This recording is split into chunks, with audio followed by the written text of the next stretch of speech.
Mesdames, Messieurs, bonsoir. C'est la femme qui donne la vie et rien que pour cela, nous leur devons du respect. Ce n'est pas souvent le cas car au-delà des tâches ménagères, plusieurs femmes, plusieurs mamans sont des femmes hommes. Ne vous méprenez pas, à la fois, c'est-à-dire qu'elles sont à la fois les hommes et les femmes dans leur foyer. Elles doivent entretenir la maison, mais aussi rapporter du pain à la maison. Et ce soir, nous recevons ces femmes pour qui ce n'est absolument pas tous les jours facile. Et puis, nous débattrons autour du thème « Superwoman, les hommes ont-ils abandonné leurs responsabilités ?» Ce sera en deuxième partie de ce programme. Et avec nous pour en parler, il y a vous, déjà sur la page Facebook de l'émission. Vous tapez tout simplement « Intime Conviction » au pluriel. Vous tapez « Intime Conviction » au pluriel et vous allez pouvoir poster votre commentaire sous la publication de ce soir. Et au cours de l'émission, si votre réaction est assez pertinente, pourquoi pas on la relayera sur ce plateau. Vous pouvez aussi nous suivre en direct sur la page de Canal 2 International. Vous tapez tout simplement Canal 2 International sur votre moteur de recherche et puis vous serez en direct. Et puis, il y a notre public venu très nombreux pour débattre autour de cette question. Et puis, sur ce plateau, avec nous pour en parler, je débute avec une personne qui est déjà habituée, l'une des personnes déjà habituées de ce plateau, monsieur Maurice Somo. Bonjour. Bonsoir. On se comprend. On s'est compris. Alors, tout à l'heure, on va vous donner un verre d'eau et ça ira parce que M. Maurice Somo est arrivé au pas de course. Donc, il faudrait qu'on lui donne un verre d'eau pour le rafraîchir. Ça va le faire. Vous êtes très drôle, hein? On va vous donner un verre d'eau tout à l'heure. Et puis, nous avons le pasteur Jérémy Nembot qui est avec nous ce soir. Bonsoir. Bonsoir et merci de nous inviter sur cette émission avec ce thème qui est un thème profond. Qui vous concerne aussi, vous, l'Église. Qui concerne l'Église et puis c'est une opportunité de rétablir. Vous savez, le sceptre de Jésus, c'est le sceptre d'équité et de justice. Ce sera l'occasion de donner la position de l'Église par rapport à cette problématique sociale. D'accord. Et puis, nous avons une autre personne qui n'est pas habituée de ce plateau. Il s'appelle Alphonse Kamgem. Bonsoir. Bonsoir et merci de m'avoir invité à cette émission. Voilà. C'est nous qui vous remercions d'avoir accepté notre invitation. Vous êtes maître Reiki. C'est quoi le Reiki? Pour ceux qui ne savent pas, moi je sais ce que c'est. Le Reiki, c'est un art énergétique japonais. Oui. Qui a pour objectif d'aider les personnes à se faire du bien et à se sentir à l'aise aussi bien physiquement que mentalement. C'est une déclinaison du yoga? Disons que le Reiki a des comment dirais-je, des traits communs avec le yoga, mais ce n'est pas du yoga du tout. C'est différent. Parce que, oui. Mais dans tous les cas, l'esprit s'évade. Oui, on va dire tout simplement que le Reiki et le yoga ont des traits communs en ce qui concerne, par exemple, le travail sur l'énergie interne et le travail sur la respiration. Peut-être on fera un programme où vous nous en direz un peu plus. Oui, alors, nous avons avec plaisir. Voilà. Alors, nous avons dans le public des superwomen qui vont intervenir au courant de ce programme. Mais nous avons aussi une autre superwoman qui est là, un peu crispée ce soir. Mais ne vous inquiétez pas, hein, on aura le temps de vous décrisper, hein, je l'espère, pendant ce programme. Elle se prénomme Angèle. Bonsoir. Bonsoir. Il vous arrive de sourire? Il vous arrive de sourire? À quelle occasion? Vous avez parlé dans le micro, on ne vous entend pas du tout. Oui, il m'arrive à faire de sourire. Vous souriez à quelle occasion? Quand les enfants sont un peu devant moi, ils ne sont pas un peu tristes là, ça me fait un peu rire. Et quand ils sont tristes, moi, je ne suis pas tranquille. Alors vous allez sourire pour moi, pour nous ce soir, pas seulement pour moi, pour nous ce soir. Vous êtes très belle quand vous souriez de toutes les façons. Merci. Voilà, le décor est donc planté, place au témoignage.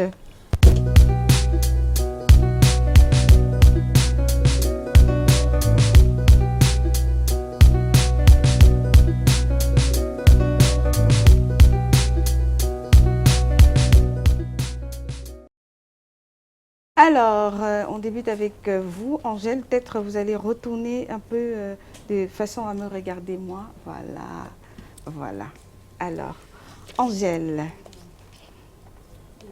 c'était en pensant à quoi vos parents, vous savez pourquoi ils vous ont donné le prénom de Angèle? C'est l'ange gardien. Ange? L'ange. L'ange, c'est ce qu'ils vous ont dit. Ils pensaient à un ange? Vous ne savez pas? On sait pas. Vous savez juste que c'est un prénom qui ressemble à un ange. De toutes les façons, je suis très sûre que vous êtes l'ange pour vos enfants. Vous êtes un ange pour vos enfants. Voilà. Alors, vous allez parler hein, pour qu'on écoute. Parce que si vous secouez la tête, on n'aura pas compris du tout. Alors, Angèle, ça fait combien de temps que vous êtes seule à vous occuper de vos enfants, de votre petite famille? Ça fait 2 ans déjà. Oui, 2 ans. Qu'est-ce qui s'est passé pour que vous soyez la seule à vous en occuper? Je suis là la seule parce que mon mari n'est plus là. Et la belle famille m'a abandonnée avec ses enfants pendant 2 ans. Pourquoi ils vous ont abandonné? Même quand les frères étaient là, ils ne cherchaient pas les frères. Pourquoi? Je ne sais pas si... Parce que les frères étaient aussi seuls en disant que lui, il est seul, parce que ses soeurs ne lui cherchaient pas. Et je suis calée aussi, j'ai supporté, j'ai même fait l'effort d'aller vers eux. Mais eux, ils ne se rapprochaient pas vers nous. Il fait quoi? Il faisait quoi dans la vie? Merci. Il était motoboy. Parce qu'il cherchait le travail, il ne voyait pas. Il aidait à charger les voitures. Après ça, comme on avait arrêté les cargos, il est entré dans l'eau. Il poussait maintenant. Après avoir poussé, il est tombé malade. Il n'avait pas la force pour continuer. Tout ça, c'est moi qui me forçais. Vous faisiez quoi? Je sortais, je prêtais même de l'argent pour aller payer le piment pour vendre, pour qu'on puisse manger. Et le moment que je ne vendais même pas, on dormait sans manger. Vous aviez un capital de combien pour vendre le piment? J'avais prêté 3 000 pour le début pour prendre un demi-seau. Pour le moment, c'est quelque chose, quand ça ne sort pas, ça pourrit vite. J'ai sollicité, abandonner l'autre métier là. Et plaider tout à mes gens au marché. Un nordiste m'a dit qu'il peut me donner les oignons et je vends avant de lui verser de l'argent en lui versant de l'argent chaque mois. J'ai accepté. Il me donne les oignons, je mets à terre, je vends. Il y a les jours que je n'arrive même pas à vraiment manger avec les enfants, ils ne parviennent pas à manger. Mais je pars toujours vers lui pour plaider qu'il me patient, il veut donner. C'est tout comme ça que j'ai fait. Le jour que je sors, il n'y a pas à manger, nous on reste comme ça. Les enfants me dérangent. Le jour que je parviens à boire le tapoka avec les enfants, je bois. Mais pourquoi vous en avez 4? Parce que vous avez 4 enfants avec... Il y a pour ma petite soeur, parce qu'elle est décédée, elle vivait avec moi. C'est pour ça que je suis calée avec ces enfants-là. Ils ont quel âge? L'aîné, l'enfant de ma petite soeur parmi a 9 ans. Ma femme même a 8 ans et 6 ans. L'autre a 7 ans sous plus ma petite soeur. Ils sont 4. Oui. Alors, il y a votre il y a parmi mes enfants, il y a l'autre, l'aîné là qui ne parle pas. Elle ne parle pas, pourquoi? Elle était malade, c'est la maladie qui lui a fait ça. Et vous me dites qu'à la mort de son papa, oui, quand son papa vivait, elle prononçait même pas ma, mais depuis que son père est décédé, même un mot, elle ne prononce plus. Quand on la fait même l'insigne, on la salue, mais vous regardez comme ça, elle ne fait pas des signes. Elle ne parle pas. Tu fais n'importe comment, elle te regarde. Tu fais avec les mains, elle te regarde seulement, elle ne répond pas. Elle est consciente que son papa est parti, c'est ça? Oui, parce qu'elle ne voit pas le pays. Sa petite soeur qui est derrière elle, chaque fois elle dit maman, papa, oui, je dis que papa est monté au ciel. Il dit qu'il ne doit plus venir, il dit que non, il ne peut plus revenir. Tous les jours, ils sont, chaque fois on pleure ensemble, après je dis, il ne peut plus pleurer. Ah, si vous commencez comme ça, nous on va pleurer aussi et puis après on va arrêter le programme. Ça va aller? Ça va aller. Et vous vivez où? En entrée carrière, en allant vers Trades. Non, je veux dire que vous vivez dans un appart. Non, la maison que je suis dedans, une maman du village m'avait confié cette maison. Et la maison, elle m'a tout détruite. Et elle est décédée. C'est Et ses frères sont en train de dire qu'il faut que je cherche à sortir de là-bas. Et même là-bas, je supportais seulement parce qu'il pleut partout là-bas. Et la maison est détruite. Je supportais seulement aussi avec les enfants là-bas. Les moustiques partout là-bas parce qu'il y a des trous partout. Alors, vous avez fait quelque chose, je ne sais pas si vous l'avez fait avec vos mains. Comment Oui. vous avez construit en WC? Oui, j'ai creusé le trou moi-même. J'ai demandé à un vieux fille, j'ai mis là-bas pour qu'on puisse faire des selles là-bas. Mais je veux dire que, on va pouvoir regarder en vidéo justement ce WC. Je pense qu'on va pouvoir voir ce WC. Vous avez creusé avec quoi? La pelle. Vous n'aviez personne pour vous aider à creuser? Il n'y avait personne pour creuser. Même mes voisins aux alentours, même la maison qui n'allait pas mis pour nettoyer. C'est moi seul qui nettoie. Personne m'aide à nettoyer. Vous avez enfoncé un trou et vous avez mis les planches. Donc Oui, j'ai mis les planches comme les enfants. Bon, je les ai appris à monter sur ça. Ils sont habitués parce qu'avant, ils faisaient que dans les pauses. Moi qui partais vidanger. Comme je sors maintenant, personne ne doit rester par derrière pour les contrôler. Je les ai montrés comment ils vont faire pour monter et faire des selles. Alors, vous avez mis 2 planches. Elle a mis 2 planches à l'entrée du fût. Oui, et quand mettre un piquet, comment ils vont arrêter ce piquet. Est-ce qu'on va pouvoir avoir sur les images qu'on nous propose là-bas pour que vous voyez un peu à quoi cela ressemble? C'est vraiment la planche, ils peuvent tomber. Vous avez pensé à l'éventualité de tomber? Seulement, mais le temps que je sors, le temps de rentrer, ils vont faire comment? Ils sont habitués, eux tous savent à monter là-bas. Et quand il pleut, est-ce que ça ne dégage pas de fortes odeurs? Ça dégage, mais je n'ai pas. Oui, je n'ai pas de choix, maman. Je n'ai pas d'où aller. Ça dégage, même en saison plusieurs, parfois qu'il pleut beaucoup, l'eau entre même dedans. Nous, on reste que sur la chaise. En attendant que la pluie finisse, l'eau part un peu. Et ça arrive, l'odeur arrive dans la maison? L'odeur arrive parce que la maison est d'abord tout cassée. Même les voisins même se plaignent. Je lance seulement la main que je ne sais pas d'où aller. Et le vent, vous n'avez pas... Quand il fait chaud... Il n'y a pas de ventilateur, même la télévision, nous on ne visionne rien là-bas à la maison. On est aussi assis comme ça. Pas de ventilateur, pas de télévision, pas de radio, rien. La lumière? La lumière, j'ai demandé la lumière à un voisin, mais il m'a dit que taux forfaitaire 2000. Voici, il y a même 4 mois aujourd'hui que je n'ai pas payé la lumière. Lance que la main parce que je n'ai pas. Vous avez combien d'ampoules dans la maison? J'ai mis seulement une seule ampoule. Il m'avait dit 2000 francs. J'ai accepté. Avec une ampoule là. Et puis, quand moi, je vais me lancer là. Même hier, il m'a demandé, il dit que papa, je reconnais, mais je vais te donner. Donc vous lui devez 8000 francs. La lumière. Est-ce qu'on va pouvoir voir les images du côté de la réalisation de la maison avec Angèle? C'est un peu... C'est quoi? C'est une chambre et un salon? C'était 2 chambres. L'autre côté est tout détruit. On est maintenant que sur le salon là et la chambre qu'on est dedans.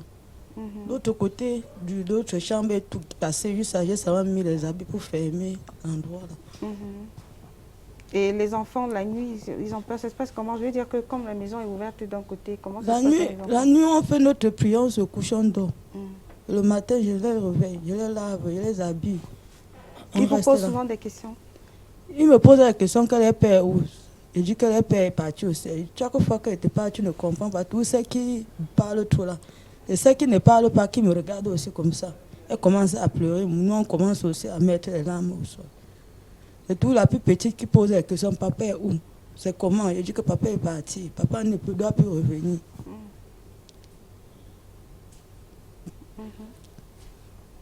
Comme ça, maman. Même la pension, même je ne parviens pas à payer les pensions. Parce que j'ai avancé juste ça. Le moment que je tourne, même, je pleure même devant le nordiste. Il ne peut pas avancer, même 1000 francs, 2000 à l'école. J'ai payé ça, ça reste 60 000 pour les 4. Je n'ai pas encore fini. Ah, donc les enfants vont à l'école? Oui. Et pourquoi vous les avez mis dans une école privée? L'école publique quittant de mon côté, c'est loin. Pour aller là-bas, il faut qu'on prenne la moto, soit le taxi pour qu'ils partent travailler. Je suis loin de l'école publique. Parce qu'on est loin au quartier et l'école publique, c'est juste au marché. Et votre famille, vous avez une famille qui... Comment ça se passe avec votre famille? Moi, j'ai encore ma mère. Elle est mue. Mon père était décédé aussi pendant les vacances. Donc, ma maman aussi au village. Elle ne sait pas comment elle doit faire. Est-ce que vous avez des rêves pour ces enfants? Je veux dire que la maman que vous êtes, qu'est-ce que vous avez comme rêve pour ces enfants? Angèle, est-ce que vous rêvez pour ces enfants? Qu'est-ce que vous vous dites quand vous êtes seul sur le point de dormir ou que les enfants sont endormis? Qu'est-ce que vous vous dites? Je fais que ma prière, que le Seigneur me donne la force et le courage. Si je peux me battre, ça chercher même une maison, faire même une chambre pour eux, ça va beaucoup me plaire. Et pour l'heure à venir, quand vous les envoyez à l'école, vos enfants se prénomment comment? Il y a Ange, il y a Princesse. Alors vous voulez que Princesse fasse quoi dans la vie plus tard? Princesse, c'est celle qui ne parle pas là. Je ne sais pas comment faire pour elle. Donc vous n'avez pas de rêve Pour elle, je souhaite seulement qu'il faut que le Seigneur l'aide pour qu'elle puisse parler et entendre, pour qu'elle puisse se chercher. Parce que présentement, à l'école même, quand on a donc quelque chose, elle fait ce qu'elle connaît. Ce qu'elle ne connaît pas, elle reste comme ça. Donc je prie nuit et jour que le Seigneur puisse mettre la main sur elle pour qu'elle puisse parler, entendre et on puisse se chercher ensemble. Et l'autre qui s'appelle Ange. Et Ange, vous voulez qu'elle fasse quoi demain? Quand vous l'envoyez à l'école, c'est pourquoi? Pour qu'elle puisse fréquenter et apprendre, faire beaucoup de choses dans sa vie, maman. Vous ne savez pas? Vous n'y avez pas pensé? J'ai pensé à ça, mais... Vous voulez qu'elle soit quoi? Soit même médecin, soit docteur, donc, soit même journaliste comme vous maintenant. C'est ce que je veux. C'est au hasard ou bien... Non, c'est ce qui est dans ma tête. Si le Seigneur me donne le courage et un peu d'argent, je peux contribuer pour ça. Donc, vous vendez les oignons, c'est ça? Oui, maman. Vous prêtez... Je prête ça. Vous remboursez 5 000 chaque mois? Chaque mois, pour que son argent puisse donner. Il y a des moments que je ne parviens pas à donner ces 5 000, je pars devant le lancer la main. Il dit que je te comprends. Si tu avais, tu devais venir donner. Quand j'ai, je pas et donne. Quand je n'ai pas, je cours, je pas vers lui lancer la main. Qu'il ne reste pas pour m'attendre en sachant que peut-être j'ai fui avec son argent. Je n'ai pas pleurer. Est-ce que vous êtes déjà arrivé de penser à rentrer au village, par exemple? Je ne sais pas. Je veux dire, qu'est-ce que vous comptez faire si il vous demande, la famille de cette maman vous demande de partir? Qu'est-ce que vous allez faire des enfants? Je ne sais pas, maman. C'est pour ça que je suis venue pour pleurer, au bon volonté de m'aider. Vous ne savez pas la direction que vous prenez? Je ne connais pas. Je ne connais pas. D'accord. Alors, est-ce que peut-être avec le temps, on va avoir les images de là où elle vit? Angèle, je vais prendre les premières réactions. On viendra vers Angèle prochainement parce qu'on a encore des superwomen dans le public. Je rappelle que tout à l'heure, nous allons accueillir Maître Franklin Nyendieu, voilà, qui va nous rejoindre sur ce plateau. Mais avant, je vais prendre les premières réactions. Je débute avec vous, avec l'homme de Dieu. Si ça vous suggère, homme de Dieu, je pense que la Bible dit que, enfin la parole de Dieu dit que les orphelins et les veuves sont la prunelle de l'Éternel. Oui, la Bible dit que Dieu, c'est le Dieu des veuves et des orphelins. Et lorsqu'on écoute son histoire avec ces images qui sont diffusées, il faut beaucoup de force pour ne pas pleurer. Et mon impression première, c'est le fait que ce qu'elle vit, elle et ses enfants, c'est un enfer sur la terre. Et que peut-être au-delà de la thématique qui sera débattue, là c'est quelque chose qui est personnel parce qu'après le plateau, j'aimerais bien la recevoir parce que dans le cadre de ma congrégation, on a un département social, d'accord, qui prend en charge des personnes qui ont ce genre de problèmes, des veuves, des orphelins, des scolarités, et des fonds de commerce, des visites. Donc, après l'émission, je voudrais avoir un entretien avec elle d'abord et ensuite je vais rassembler le département social et de ma congrégation. On va tenir une réunion pour que au plus tard après-demain, qu'il y ait une clé par rapport à ce qui peut être fait. Mettre un peu de lumière comme ça. Non, il faut mettre un peu de lumière dans sa vie. Elle a l'air perdue. En fait, son cœur saigne. C'est une personne qui est meurtrie à l'intérieur d'elle-même. Il faut la ramener de la mort à la vie. Donc, il faut qu'elle choisisse de vivre et qu'elle ne sombre pas. Donc, il faut. Je sais qu'il y a aussi d'autres approches qui vont se faire, que celles qui ne parlent pas. Il y a des prises en charge par des psychiatres ou bien par la prière. Mais directement au pif comme ça, j'ai seulement envie de pleurer. Voilà tout ce que... Ça, c'est ma réaction initiale. Là, vous n'allez pas nous faire le coup parce que sinon, moi, je vais suivre. Après, je suis Madeleine et puis après, on ne va pas pouvoir continuer le plateau. Ce sera lourd. Hein? Ça va aller. Hein? Tu vois que tant qu'on vit, il y a de l'espoir. Hein? Hein, Angèle, vous voyez que tant qu'on est vivant, on ne sait jamais pourquoi Dieu vous a mis sur la route de Canal 2. On ne sait jamais. Comprends, On ne merci. sait pas comment ça s'est passé. Ce sont les choses de Dieu. Canal 2, c'est pour cela que Canal 2 aussi est là, être là, proche du peuple. Alors, vous, Maurice Somo, votre réaction avant qu'on ne rentre dans le débat tout à l'heure? Naturellement, on ne peut pas être indifférent, sauf si on a perdu toute humanité. On ne peut pas être différent à un tel récit,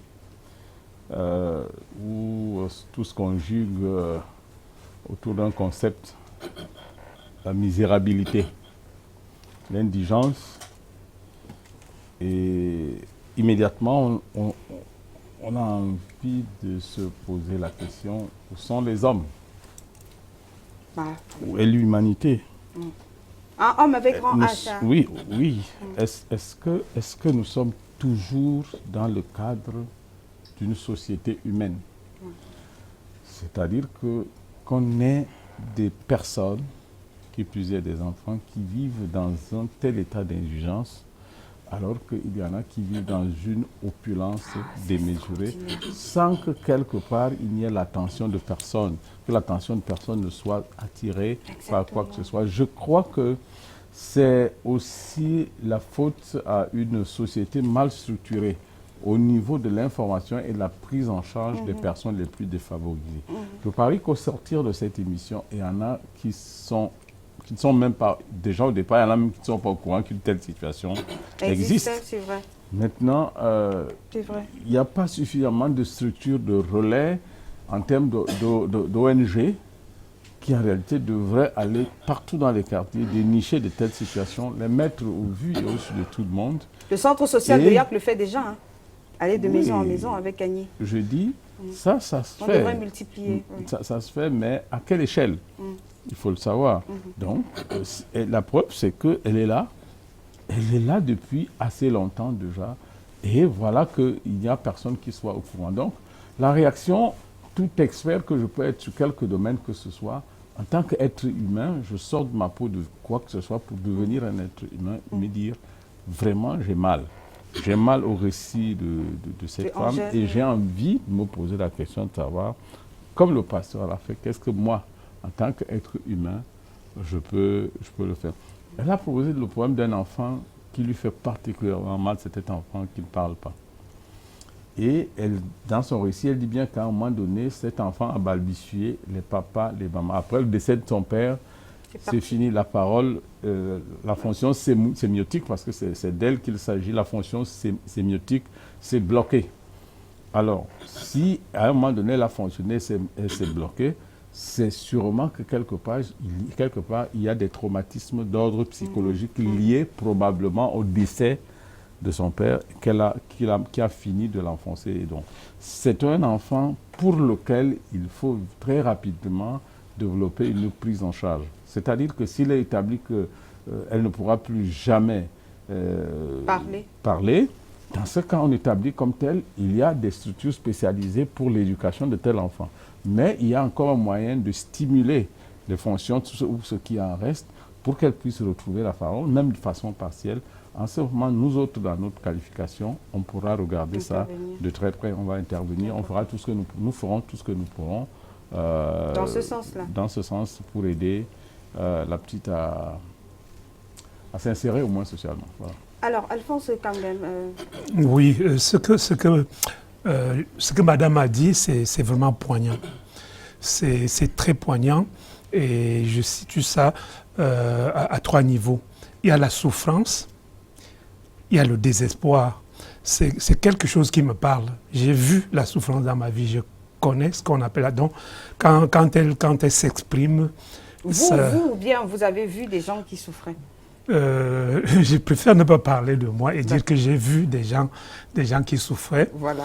Et je constate aussi que la société est tellement compartimentée que ce qu'elle vit, il y a des gens qui auraient de la peine à l'imaginer ici à Douala. Oui. Les gens auraient de la peine à imaginer qu'il y a quelqu'un qui vit dans cette situation-là, dans cette misère. Mais ce qui est bien, c'est qu'elle se bat, elle n'abandonne pas, et elle a la foi, elle a l'espoir. Mais vous avez vu, si vous avez vu là où, je ne sais pas si on a pu avoir les oui. images, mais si vous avez vu là où elle habitait, il n'y a pas de ventilateur, on est à Douala, il y a des parties de planches, parce que c'est une maison en carabote qui a disparu, il y a les moustiques, et tout est emmagasiné. Le salon, on ne sait pas si c'est le mélange de salon et la chambre. Je voulais y revenir, surtout sur l'aspect sécurité. Je voulais y revenir, mais au niveau du ventilateur, ce n'est pas le plus grave. Il y a beaucoup de personnes ici à Douala qui n'ont pas de ventilateur et qui n'ont même pas le projet d'en avoir. Il y a beaucoup, peut-être parmi nous, qui ont vécu, qui ont grandi dans des endroits ici à Douala où il n'y avait pas d'électricité. Donc on ne parle même pas de ventilateur. Moi, je crois qu'ils peuvent surmonter ça. Là, le ventilateur devient un luxe dans ce genre de situation. Il faut penser à l'éducation des enfants. Non, je veux amener les personnes qui ont des ventilateurs ou bien des climatiseurs chez eux à comprendre, pour qui tiennent à cela, oui. À comprendre qu'il y en a qui n'ont même pas cela et qui doivent en même temps avoir la compagnie des moustiques et de l'obscurité. Et pour finir, je voulais souligner l'aspect sécurité. Parce que les toilettes dont elle a parlé, avec un fût et des planches dessus, ça me fait peur qu'un jour un enfant, parce que ces planches-là peuvent être solides aujourd'hui, elles peuvent se casser, elles peuvent pourrir. Elles peuvent pourrir demain, ça peut s'écarter. Donc vraiment, c'est un aspect très important auquel il faut s'occuper et très rapidement. Parce qu'il ne faut pas qu'on soit en train de se plaindre pour la misère et ensuite... après le pire arrive. Voilà. Voilà, on va prendre en deuxième partie, donc justement, on va rentrer dans le débat. Superwoman, les hommes ont-ils abandonné leurs responsabilités? On échangera avec des femmes qui sont dans le public, mais surtout, on va faire venir Maître Franklin Nyendieu sur ce plateau, juste derrière.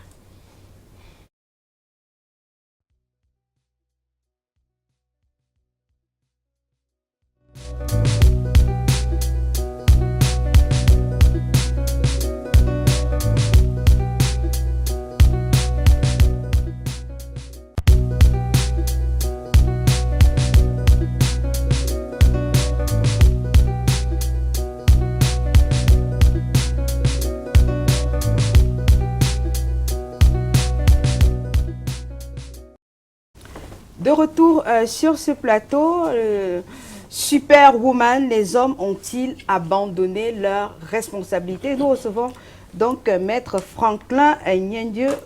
Bonsoir. Bonsoir Aline, bonsoir à l'ensemble des co-panélistes. Également bonsoir chaleureux à l'égard de tous les téléspectateurs qui nous écoutent. Voilà, qui nous regardent aussi. Ah ouais, qui nous regardent aussi, c'est vrai en plus. Voilà. Alors, dans les coulisses, un peu avec les gens qui vous connaissent, hein, parlent de vous en termes de mal dominant. Qu'est-ce qu'un mal dominant?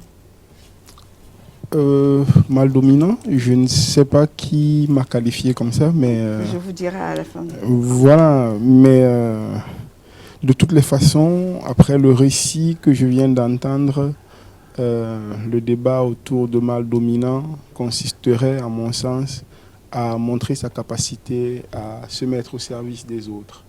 Je crois que derrière toute autre considération serait futile, serait inutile. C'est bien dit. C'est bien dit. Voilà. Alors, ma première question, je vais l'adresser à vous justement.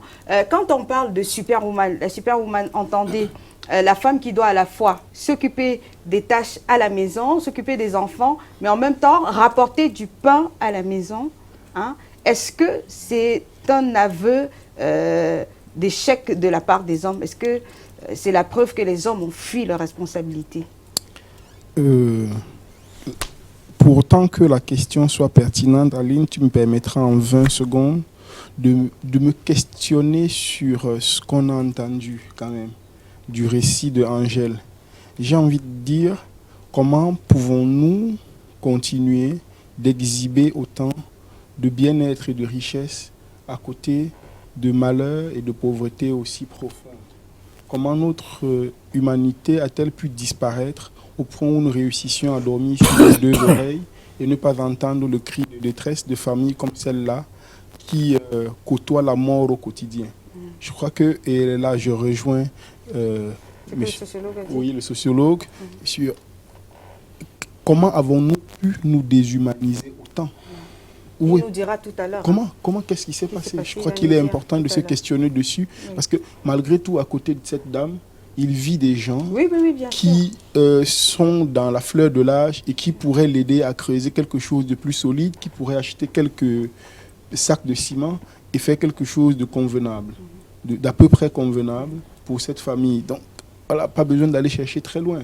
La solidarité est kilométrique. Vous ne pouvez pas aller aider très loin alors que vous laissez la misère à votre porte.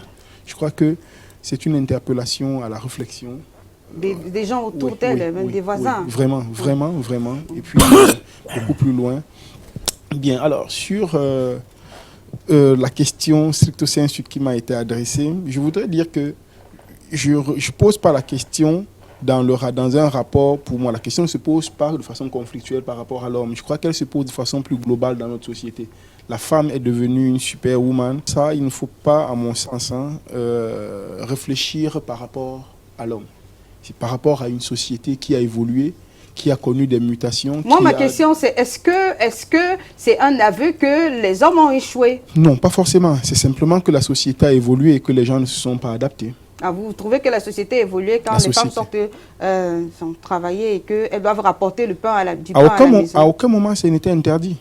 À aucun moment, non, mais je veux dire que pendant que l'homme, des fois, il a les bras croisés, il est de l'autre côté, chez le deuxième bureau. Est-ce que ce serait juste de faire le procès d'un ou de 10 hommes? Ah non. Voilà.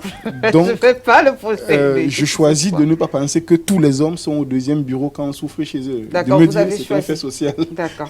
Alors, l'analyse. moi, je vais vous poser la question à vous. Non, mais je prends d'abord une femme dans le public. On va prendre d'abord une dame dans le public. C'est une superwoman. Je vous ai dit que des superwoman, on en avait beaucoup ce soir. Elle se prénomme Françoise. Bonsoir. Ça va aller, on s'est dit que la timidité, là, on la mettait de côté, non? Vous êtes timide? Non, non. Pas du tout. Voilà. Alors, Françoise, vous, ça fait 10 ans que vous êtes une femme-homme, que vous êtes à la fois papa et maman. Qu'est-ce qui s'est passé pour que vous deveniez papa-maman? Brièvement, hein, en quelques mots. J'étais mariée à Yaoundé. Mon mari me menaçait beaucoup. Menacé comment? Économiquement, il ne donnait pas l'argent pour faire la nourriture. Il ne s'occupait pas des enfants. Il donnait, mais il ne donnait pas ce qui pouvait suffire à la maison. Moi aussi, je me battais. Lui, ce qu'il donnait à la maison était peu. Pourquoi ça ne suffisait pas? Je ne sais pas. Sa manière de se battre, je ne sais pas.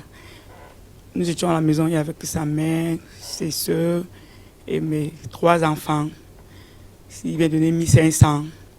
Ça ne peut pas faire la nourriture de tout ce monde. Moi, je complétais avec mon petit commerce. Bon. Est-ce que vous avez l'impression qu'il le faisait exprès ou bien c'est qu'il n'avait pas vraiment?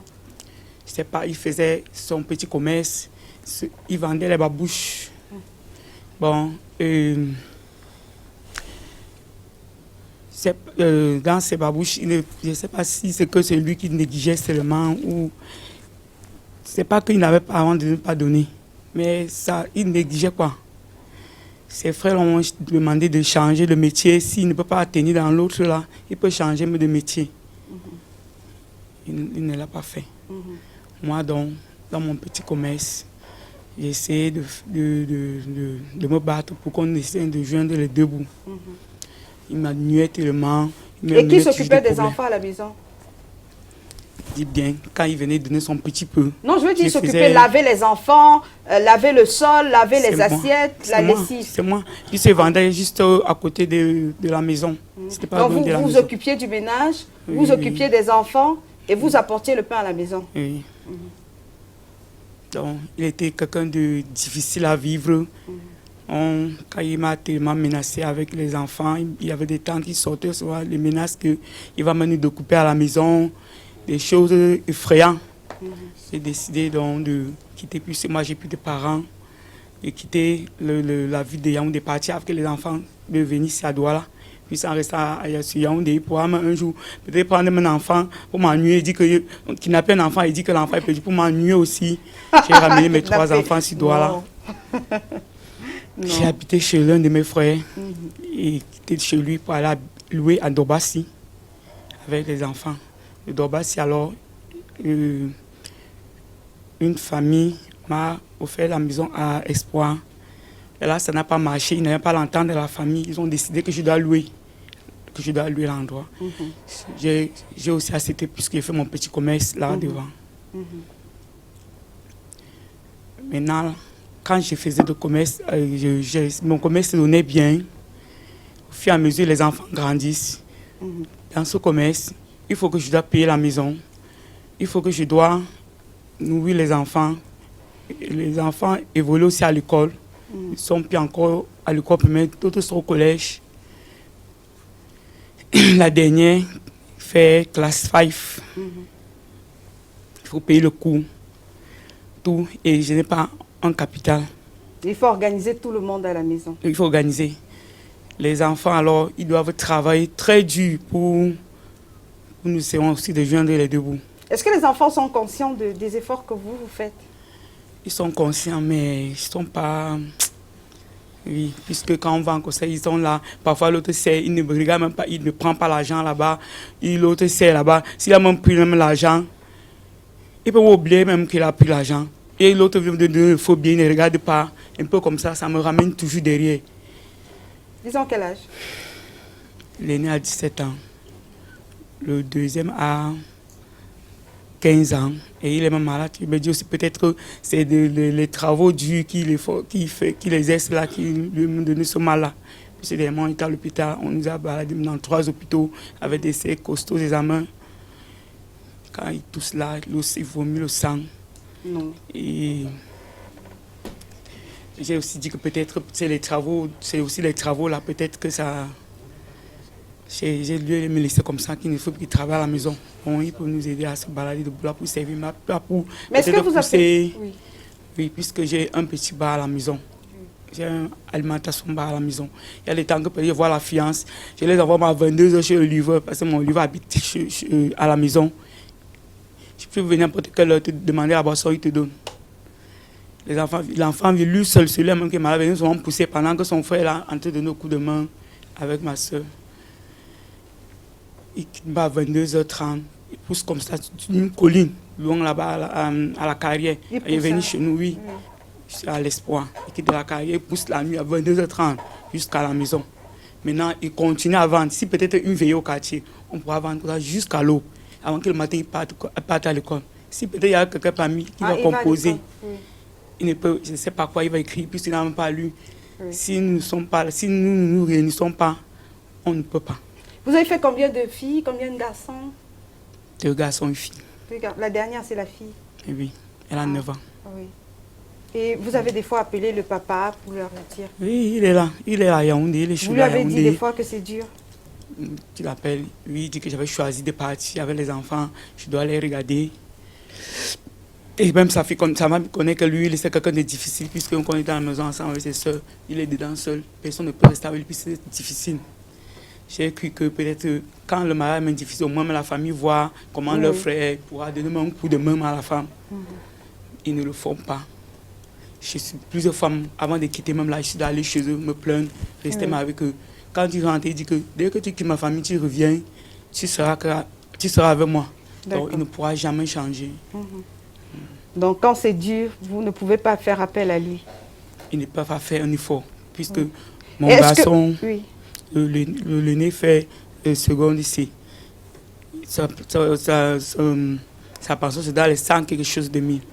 Le deuxième fait, celui qui est malade, a fait 3e année. Alors, les mécaniciens, c'est aussi dans les 100 personnes au lycée.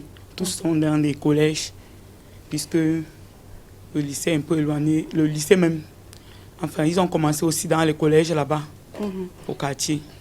Oui, personne n'allait au lycée. Celui-ci même qui est malade, j'ai dit que s'il va aller peut-être en Dordogne, le taxi, j'ai évalué peut-être le taxi. Ça devait revenir plus cher. Oui. Alors, dites-nous, quand il faut parler, parce que c'est des jeunes garçons, comment vous les éduquez à la vie? Comment vous les éduquez? Est-ce que vous les éduquez au respect de la femme, par rapport à ce que vous vivez? Alors, dit, mes fils, écoutez, demain, vous allez avoir des épouses. Il va falloir que vous les respectiez, il va falloir que vous... Est-ce que vous prenez la peine... Souvent, c'est le papa qui doit parler aux garçons. Est-ce que vous leur parlez de sexualité? Comment est-ce que vous faites quand il faut prendre la place de l'homme? Ou bien vous avez des substituts? Non, je le fais moi-même. J'ai tout... Je les conseille chaque jour. Vous leur dites quoi? Moi, je leur dis toujours que quand vous voyez, je me bats comme ça, là, c'est pour votre avenir. Moi, j'aimerais que vraiment, que mes efforts demain, je deviens aussi chantabia. Je ne veux pas que demain, tous mes efforts, si je me mets seulement encore à pleurer, que si vous avez su peut-être une mauvaise bande ou tu sors maintenant quand tu es enceinte, enfant détruit, tu abandonnes les études, que je me bats pour ça. Je n'aimerais pas que je regrette mes efforts. D'accord. Alors, ça vous plaît d'être dans cette situation de papa et maman à la fois? Si c'était à refaire, vous aimeriez avoir votre place de femme? Oui. Voilà. Alors, homme de Dieu, dites-nous, est-ce que cette affaire, vous voyez, il y a plusieurs femmes comme ça, même dans les ménages, les foyers, où il y a un papa et une maman, il y a quand même, on réussit quand même à avoir l'espoir que non seulement elle s'occupe du ménage à la maison, elle s'occupe de la maison, mais elle va chercher le pain et elle rapporte encore à la maison. Non, je voudrais m'exprimer pour dire qu'il s'agit là d'une injustice. Et au-delà d'une injustice, c'est une forme d'oppression. Parce que c'est vers qui? De l'homme vis-à-vis de la femme, lorsque ceci est établi dans un couple. La femme donne la vie. Et la ça fait déjà très mal. Oui, ensuite la femme doit élever des enfants. Et puis... S'élever à 5 heures. S'élever à 5 heures. Et souvent l'homme a des attitudes de seigneur. On le lui a appris, il est seigneur. Est-ce que ce n'est pas la Bible aussi qui a appris qu'il est seigneur? Parce que je me rappelle que Sarah appelait son époux seigneur. La Bible répond clairement dans Galates chapitre 3, verset 23, pour dire qu'en Christ, il n'y a ni homme ni femme. Mais ça, c'est au Nouveau Testament. Je dis dans l'Ancien Testament. Ça veut dire que... Même dans le Nouveau Testament, même si on va dans l'Ancien Testament, on va dans Genèse chapitre 2, Dieu dit, lorsqu'il veut créer la femme, il n'est pas bon que l'homme soit seul. Je lui ferai une aide. Mais il dit semblable. La similitude, oui. Mais pasteur, dans la Bible, Sarah appelait bien son mari Seigneur. Seigneur, pas au sens de la divinité comme on pourrait appeler Jésus-Christ. Il s'agit d'une révérence. C'est ce qu'on parle bien de la même chose. Non, cette révérence, il faut bien comprendre. Il n'y a pas... là, on parle de la question de la domination. Maintenant, la domination en Dieu, c'est une domination spirituelle. Il ne s'agit pas d'une domination charnelle, oppresser, écraser, étouffer l'autre, aplatir l'autre. Non. Ça, c'est totalement opposé même à la conception divine de l'autorité. C'est pour ça que dans le christianisme, l'activité centrale, c'est l'exhortation. Que signifie exhorter quelqu'un? Vous lui expliquez quelque chose tout en lui laissant la faculté d'accepter ou pas. Donc nous ne voyons pas, par conséquent, Abraham exercer une autorité d'oppression vis-à-vis de Sarah, même si celle-ci peut l'appeler Seigneur en termes de révérence. Donc, l'expression, à la création même, il faut voir la pensée initiale de Dieu. Il n'est pas bon que l'homme soit seul. Je Donc, lui ferai une aide semblable. On a la similitude. Et puis, je voudrais, avec votre permission, dire ceci. Dieu a pris la côte de l'homme pour en faire la femme. Il n'a pas pris la plante du pied de l'homme. S'il avait pris l'os du pied, on dirait que c'était pour que l'homme foule. Alors, moi, je vais poser la question comme ça. Hein. Donc, s'il vous plaît, maintenant, on va être très, très, très bref par rapport aux interventions pour que tout le monde puisse intervenir. Alors, dites-nous, est-ce que vous êtes pour ou contre le fait que l'homme aide aux tâches ménagères à la maison? Lave le sol pendant que la femme lave les assiettes pendant que la femme lave le sol, ou bien c'est dénigrant, c'est dégradant? Je vais essayer d'aller rapidement, mais je vais commencer par la première question qui a été posée, à savoir... Non, on va revenir vers ça. Là, ma question d'abord, c'est est-ce que vous êtes pour ou contre le fait que les hommes aident aux tâches ménagères à la maison? Non, tout est relatif. Je ne suis pas contre. Tout est relatif. Je veux dire que l'homme doit pouvoir aider à la maison, aux tâches ménagères. À faire quoi, par exemple? N'importe quoi. Laver les habits, la vaisselle, mais tout est relatif. Si un homme part de chez lui le matin à 6 h pour aller travailler, pour revenir à 19 h le soir, il ne peut pas se lever et commencer par laver les assiettes avant de partir. La femme se lève bien. Non, il faut être sérieux parce que même la question parce que ça part de la question de la responsabilité dont vous avez parlé tout à l'heure. Oui. La question de la responsabilité, c'est vraiment une question poignante chez nous parce que l'irresponsabilité, c'est pas uniquement de l'homme par rapport à la femme ou de la femme par rapport à l'homme. C'est pas parfois, même dans la société, beaucoup de gens sont irresponsables. Et quelqu'un ne peut pas être irresponsable, par exemple, partout, sauf à la maison. S'il est irresponsable ailleurs, il sera également irresponsable à la maison. Alors moi, je vais vous poser la même question. Oui. Est-ce que vous êtes pour ou contre le fait que l'homme fasse la lessive, fasse la vaisselle, lave le sol, pendant que madame est en train de laver, par exemple, des enfants? C'est une question d'organisation du ménage qui ne relève ni du droit, ni d'une organisation administrative. Mais on est en train de parler des questions sociales. Oui, c'est ce que je dis précisément. Oui. Chaque couple organise son ménage comme il entend. Maintenant, je vous demande à vous si vous êtes pour ou contre. Pour ou contre, en ce qui me concerne personnellement, si vous voulez que je donne un point de vue, encore que je ne crois pas que ce soit relevant, mais je ne suis pas contre cela. Je dis, je ne jette pas l'anathème sur le couple dans lequel je verrais qu'il n'y a qu'un seul des membres qui serait assigné à telle ou telle autre tâche. Vous pensez que ça devrait être fait comment? D'entente partie. Oui, d'entente partie, toujours d'entente partie. Moi, la question fondamentale que je me pose, c'est sont-ils heureux? Sont-ils d'accord? Après, le reste, à qui est-ce que ça devrait plaire sinon au couple? À qui d'autre? D'accord. Alors, Maurice, j'ai l'impression qu'on est beaucoup parti avec certains sur ce plateau sur un peu la langue de bois. On dit des choses juste pour... Parce qu'on est à la télévision, il faut plaire, mais on perçoit bien que ça fait un peu titre dans la tête d'un homme quand on va lui dire « Est-ce que vous pouvez d'égal à la maison avec la femme aider aux tâches ménagères ?» Bien, là, très rapidement, la première chose que je vais dire, c'est à vous que je m'adresse en tant que journaliste. J'espère que ce n'est pas une question. Non, ce n'est pas une question. On a l'impression d'être dans un bateau. C'est-à-dire? Dans un bateau où il y a une instruction qui se passe à charge, doublement. C'est-à-dire que la façon de structurer l'émission démontre qu'au départ, vous avez déjà les hommes, vous êtes dans un parti pris avec les hommes à charge. Qu'est-ce qui vous embête dans la question? Vous voulez parler... Non, c'est pas ça, ça dit. Vous voulez parler... Après, si vous allez perdre le temps pour dire comment l'émission va être faite, vous allez me laisser parler. Et puis vous allez perdre le temps, on n'a plus assez de temps. Non, bon, alors, auquel cas, vous n'invitez pas. Je dis, la première chose, c'est que dans la structuration de la chose, vous avez présenté deux dames qui élèvent seules des enfants. Oui. Alors, dans le cas de misère qui nous a tous apitoyés. Dans le deuxième cas, qui n'a aucune similarité avec le premier. Mais là, je rappelle que ça, c'est pas l'objet du débat.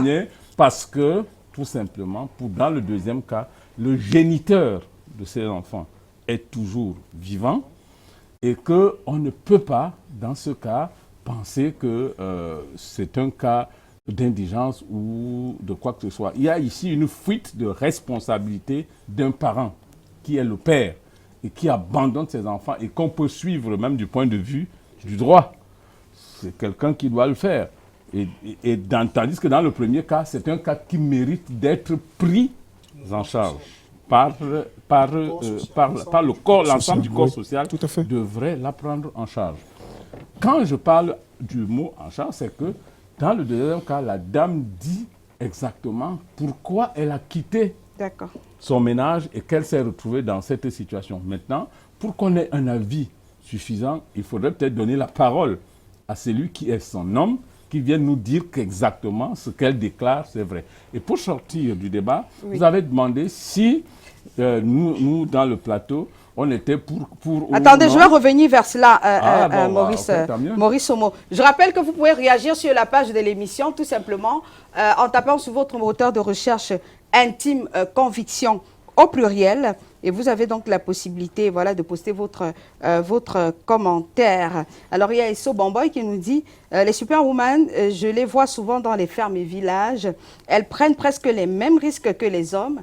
Travailleuse et courageuse. Ma mère n'est pas une femme instruite, mais c'est une femme intelligente, battante et travailleuse. Je remercie Dieu pour cela. Et puis, il y a Nice Carter. Pour ce qui est des superwomen, il est clair que les hommes ont abandonné leurs responsabilités. Je connais un couple où c'est la femme qui fait tout. Elle a en même temps l'homme et la femme. Non content d'être inutile, le bon monsieur passe son temps à lui mettre les bâtons dans les roues et son commerce évolue en dents de scie. Pourtant, elle est la seule à ramener de quoi manger à la maison. Mais il nous appartient à nous, les femmes, de frapper du poing sur la table. Avec un enfant, le comportement de ton homme doit pouvoir te dire si tu dois faire un deuxième ou pas.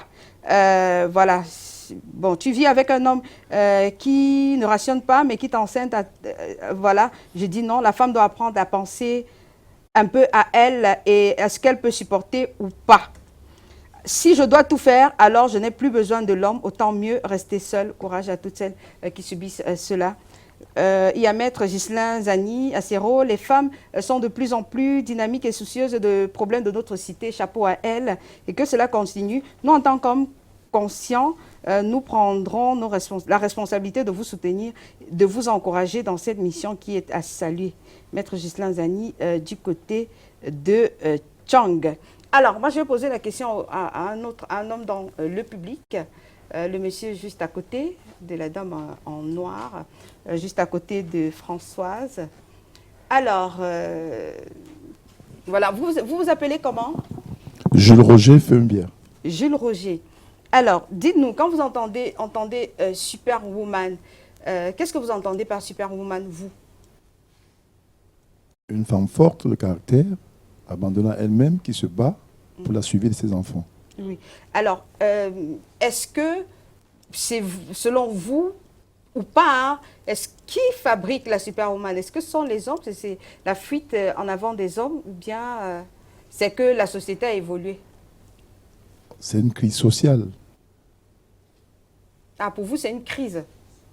Tout part d'une crise sociale, des mentalités, d'une fuite en avant de certains hommes irresponsables. D'accord. Alors, je vais poser une toute autre question au monsieur derrière. Voilà. Alors, votre prénom, Emmanuel, Emmanuel, oui, voilà, que nous connaissons déjà. Alors, dites-nous, Emmanuel, petit cas pratique, quelles sont les tâches, vous aidez madame à faire quelles tâches ménagères à la maison? Particulièrement la cuisine. Hein. Ah, vous faites la cuisine? Oui, j'ai grandi dans un système où il fallait rentrer de l'école et faire la cuisine à la maison. Parce que la maman était occupée à d'autres travaux. Donc, du coup, j'ai gardé cette habitude-là de l'art culinaire. Oui. Donc, s'il y a une tâche ménagère à laquelle je peux m'exercer sans contrainte, c'est faire la cuisine. Non, je n'ai pas dit peu. Est-ce que vous le faites? Je le fais. À quelle fréquence? Bon, peut-être 2 fois la semaine ou 3. Ça dépend aussi de mon emploi de temps.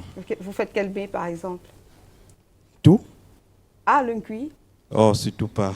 Le mbongo chobi? Oui, je fais du mbongo chobi. Je fais la sauce d'arachide que j'aime bien. Le coq ou des étonnes? Non, je fais plutôt le kwem. Oui, vous ne faites pas le coq des tonnes. Oui. D'accord. Alors, laver le sol, pourquoi vous n'aiderez pas, par exemple, à laver le sol, laver les assiettes, la lessive, ça vous dit, non? Bon, faire la lessive, moi-même, je n'aime pas. Donc, du coup, je m'attarde pas à ça. Et laver vos habits à vous? C'est une tâche qui regarde particulièrement la femme. D'accord. Et puis, langer l'enfant, parce que vous avez un enfant. Oui, ça, c'est sans contrainte. C'est avec plaisir qu'on le fait. Encore que c'est mon fils. Vous Donc, aidez à faire on a du plaisir à s'occuper de lui et à l'accompagner à l'école. Oui. D'accord. Donc, mais laver les assiettes là et tout ça là. Les assiettes, si ce sont des plats, je peux les laver. Mais s'il y a déjà des marmites ou des vous n'avez pas autres choses, je ne suis pas dedans. Elle va laver ça. Oui, elle peut me donner 2 millions de plats. Je les lave sans contrainte. Mais s'il y a déjà d'autres couverts... Vous ne lavez pas les marmites, pourquoi? C'est sale. Non, c'est salissant. C'est pas salissant, en fait, mais c'est... Enfin, ça prend trop de temps. D'accord. Je pense qu'on va faire le tour. Hein. Alors, on nous demande... Enfin, on va faire le tour et puis je vous dirai comment on va procéder avec Angèle, juste derrière la transition.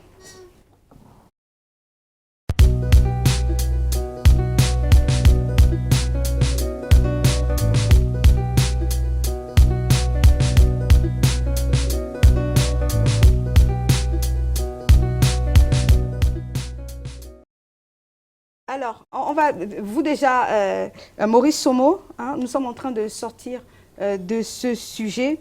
Est-ce que la superwoman est encouragée dans notre société ou bien il faudrait demander, ou pas, ou bien il faudrait demander aux hommes d'encourager la superwoman? Nous allons encore nous quereller tout de suite là, lorsque moi je vais répondre en manière, ça dit... Non, c'est la synthèse. Bon, vous allez dire ce que vous allez à dire.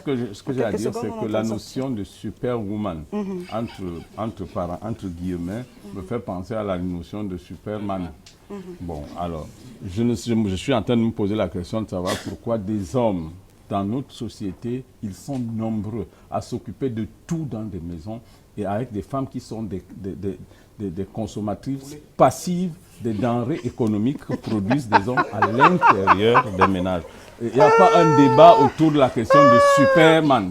Mais bizarrement, on fera ce débat en mai. Nous avons un débat autour de Superwoman. Comme s'il y avait quelque chose d'exceptionnel. Non, on le fera en mai, ce débat. Les charges de ménage doivent être partagées entre deux personnes, quitte à ce que chacun joue le rôle qui est le sien. Mais il peut arriver que sur la suite d'une cassure au niveau du noyau familial, qu'un des deux partenaires se retrouve à assumer globalement les charges. C'est quelque chose de pas du tout correct, mais que si la femme se retrouve dans cette situation, que ce ne soit pas exceptionnel, et que si c'est l'homme qui se trouve dans cette situation, que ce ne soit pas exceptionnel. Alors, dans tous les cas, la société, nous avons notre devoir, c'est d'accompagner, lorsque c'est une femme, de l'accompagner pour qu'elle réussisse à bien éduquer les enfants. Et quand c'est l'homme, c'est pareil parce qu'il souffre des mêmes problèmes en cas d'absence et dans le cadre d'une monoparentalité. Voilà, c'est quelque chose de sûrement simple. D'accord. Mais je vous promets qu'en mai, on fera le débat pour les hommes. Hein. D'accord. Si vous voulez, on va faire le débat pour les consommateurs. Enfin, moi, je préfère même pas de débat. C'est qu'on accepte tout de suite ici que le Superwoman, c'est un Superman. Et puis c'est fini, le problème est terminé. Pourquoi on débattrait? J'ai très envie de poser une question à Maurice Somo, mais il ne répondra pas du tout. Je vais répondre, c'est sûr. C'est promis. C'est promis. Je pose ma question. J'aurais craché. D'accord. Alors, vous aidez à faire quelle tâche ménagère chez vous? Très bien. Je vais vous surprendre. Oui. Et je sais que mon épouse, malgré son état de santé qui est précaire en ce moment, me regarde. Oui. Je suis le premier, je me lève le matin. Oui. Le premier, je fais la vaisselle. Je fais la lessive chez moi. Je balaye le sol. Mon épouse à la maison ne sait pas, n'a jamais dressé notre lit. C'est moi qui dresse notre lit. Non. Vous avez compris ce que je veux dire? Mais vous allez avoir le téléphone qui va exploser tout à l'heure. Hein. Je fais tout cela, mais à une seule condition, il faut que mon épouse et moi, on soit en bon terme. Quand ça ne va pas, je reprends ma position d'homme et je lui laisse sa position de femme. En ce moment, je suis celui qui produit spécialement. Je me bats pour la production. Des applaudissements pour Maurice Somo, s'il vous plaît. Yes. Les jeunes sont restés la bouche ouverte. Oui, mais c'est comme ça, c'est ce qu'il faut moi, faire. je ne m'attendais pas à cela. C'est quoi l'histoire? Alors, l'homme de Dieu, en quelques secondes, on sort là.